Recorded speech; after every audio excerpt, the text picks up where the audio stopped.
Hello and welcome to Sharing the Light. We're glad that you're joining with us today. And today, again, we have with us our senior pastor, the Reverend Durrell Watkins of the Sunshine Cathedral here in Fort Lauderdale, Florida. And also Reverend Diaz is joining us on today's taping. Our topic for today is looking at, does positive thinking really work? And so as we dive into that particular question, Pastor, how do you respond to that? Does positive thinking really work? Well, of course it does. Positive thinking works, and so does negative thinking. I mean, we're sentient beings. Everything begins with a thought. So however we think is what's sort of mapping out how things work out for us. I went to a conference 2 or 3 years ago where a musician was trying to teach people that they could sing if they could really start to believe or think that they could sing. They didn't even have to believe it. They just had to hold the thought that they could sing. So he asked for people who really knew that they couldn't carry a tune, that they couldn't match a pitch, they were horrible. And so 2 or 3 people were willing to admit that they had zero musical ability. And so he called one of them up, and he had her sing a line that, I don't know, that everyone would know from the national anthem or something, just something simple that everyone would know. And sure enough, she was dreadful. And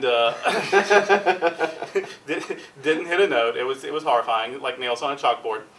And so he started working with her. He said, I want you to start telling yourself right now, I am the best singer in the world. I am the best singer in the world. Just say it over and over in your mind. I'm the best singer in the world. And while you're thinking that, let's sing this that line again. And it wasn't very good again. He's like, nope, you're not thinking it. You're thinking about the people watching you, or how bad you were, or how bad you're going to be. Say to yourself, I'm the best singer in the world. I'm the best singer in the world. Within 5 minutes, she sang the whole line and didn't miss a note. Wow. And that was just sort of a little object lesson on how things really work. He then had the audience say, I want everyone right now to be thinking to yourself, sit. And while you're saying sit, stand up. And so sure enough, sit, you can't stand up. And finally someone popped up and he's like, nope, you changed your thought. You weren't thinking sit. And they had to admit, yeah, that's true. My mind drifted or whatever. And so these were just little object lessons that show how powerful our thoughts really are. And it reminded me of the story that we all grew up listening to as children, The Little Engine That Could. You know, I think I can, the little engine makes it over the hill. And but he had to intentionally think that thought. I think I can, I think I can. And eventually it happened.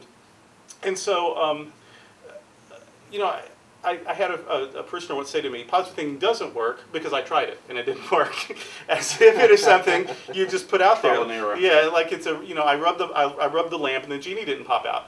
But thinking is a process. Thinking is something, we learn how to think. We learn how to think critically. We learn how to think positively.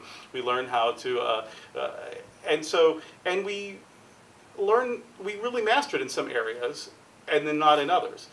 There are people who have really mastered positive thinking in the area of business. Everything they touch just turns to gold. They get out of bed and money just falls out of the sky on top of them. But they can't maintain a friendship or a relationship of any kind. They haven't been able to apply that skill that they've applied to business to their personal relationships. Or they've overcome cancer and COPD and high blood pressure and whatever. They've just overcome all these health challenges, and they've learned to really live in amazingly good health, but they can't balance their checkbook. And so we've learned that we do think very positively and very productively in some areas of life. And so the trick then is to learn how we did that and then apply that to other areas of the life. But I think in our own lives we all have examples where being hopeful obviously served us better than being pessimistic. Michael, what's your take on positive thinking and how it works, and does it work? Well, I think positive thinking, it does work. But I think one of the problems that many people have is when they try positive thinking, it's for different superficial things. It's for separate areas in their life. I think sometimes we lose sight of the fact that really positive thinking should be ingrained into our brains, ingrained into our minds. Many of us, we grow up with traditional theologies and traditional thoughts about ourselves as being bad people. We're taught to treat ourselves as negative. When people say, oh, anything can happen, many times in our minds that means the worst. You get health insurance because anything could happen. You get insurance for your car because anything could happen. So we're always taught this fear mentality growing up, and it carries on throughout our lives.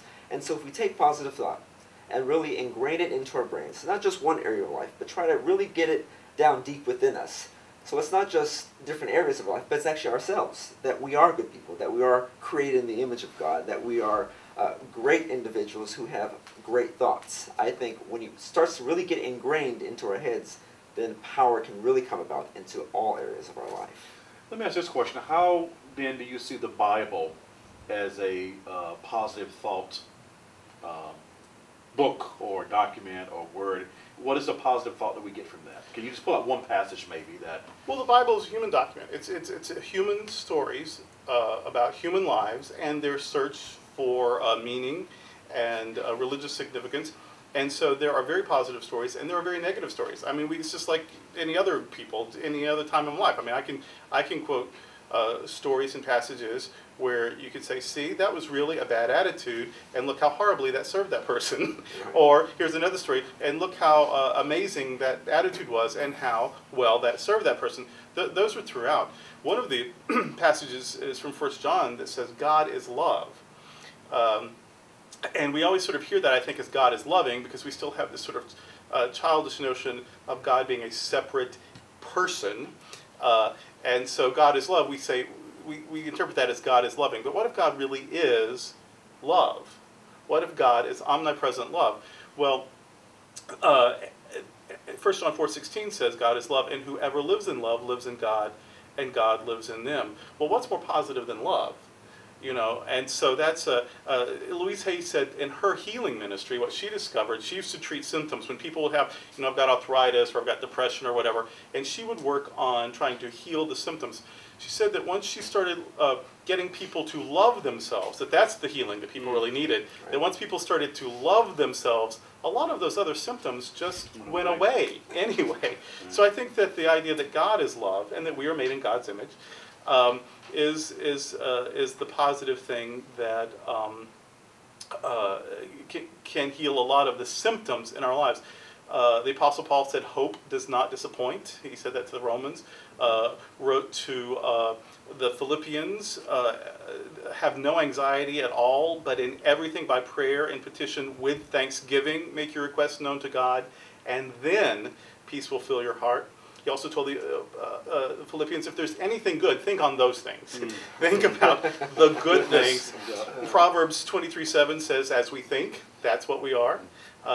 John 20, the fourth gospel, the 20th chapter, verse 29, Jesus tells the Apostle Thomas, happy are those who believe without seeing. You know, so if we have to see everything working out the way we want to, before we can be happy, well, we probably won't be happy a lot of the times, but happy are those who can choose to be happy even before they see what it is that they want. So I think there's lots of evidence in the Bible that a positive attitude, an optimistic attitude, is the attitude that serves us best.